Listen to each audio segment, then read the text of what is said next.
Bonjour mesdames et messieurs, chers internautes, bienvenue dans l'Afrique en bref de ce 27 novembre 2023.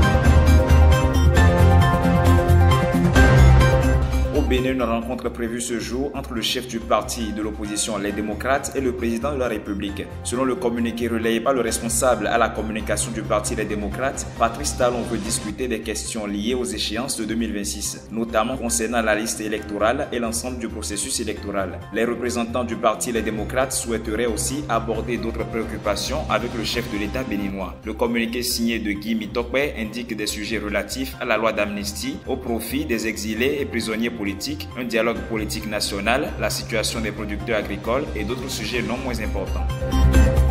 Les Tchadiens vont aux urnes le 17 décembre pour un référendum constitutionnel. La campagne a officiellement démarré samedi dernier. Pendant 20 jours, les différentes tendances politiques vont échanger avec les populations sur la nouvelle constitution proposée par la junte au pouvoir. La constitution proposée n'est pas très différente de la précédente qui concentrait déjà d'importants pouvoirs dans les mains du chef de l'État. À la tête de la coalition pour le oui, le premier ministre Saleh Kebzabo a encouragé une assemblée conquise à propager les valeurs d'un État unitaire fortement décentralisé. La majorité des partisans d'un État fédéral encouragent les électeurs à rejeter ce texte en votant non.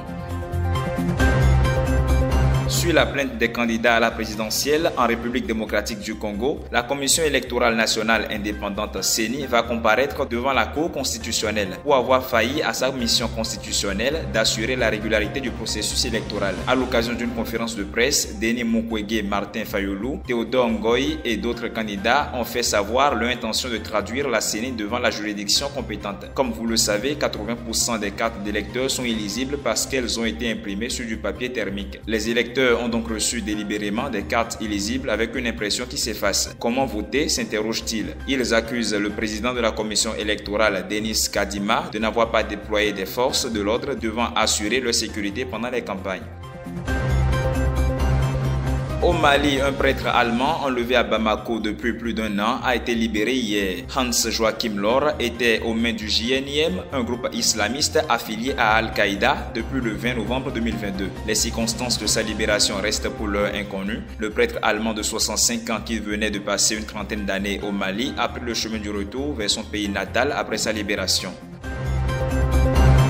Enfin, bonne nouvelle pour l'athlète sud-africain Oscar Pistorius. Le septuple champion paralympique, incarcéré depuis une dizaine d'années pour le meurtre de sa petite amie Reeva Steenkamp, ne purgera pas le reste de sa peine en prison. L'homme qui a pendant plusieurs années porté sur les hautes marches paralympiques le drapeau sud-africain retrouvera la liberté à partir du 5 janvier 2024. La libération de l'athlète qui a déjà purgé la moitié de sa peine derrière les barreaux ne rencontre plus la réticence de la mère de son ex-petite amie qui est passée à autre chose. Pour rappel, Oscar Pistorius a maintenu sa version des faits concernant le meurtre de la jeune femme mannequin de 29 ans qui partageait sa vie. Son alibi a toujours été qu'il avait pris le bruit qu'il entendait dans leur salle de bain pour celui d'un cambrioleur et qu'en ouvrant le feu, il voulait protéger Reeva Steenkamp.